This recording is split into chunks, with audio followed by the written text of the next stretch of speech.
doctor Baba Saheb Ambedkar की Congress party की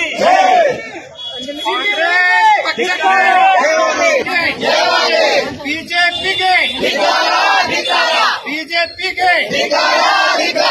अमित शाह के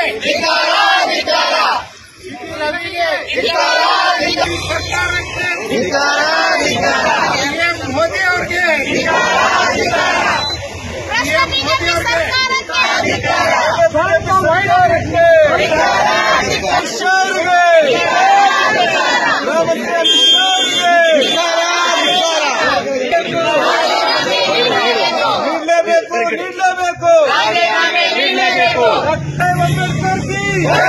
ಕಾಂಗ್ರೆಸ್ ಪಕ್ಷಕ್ಕೆ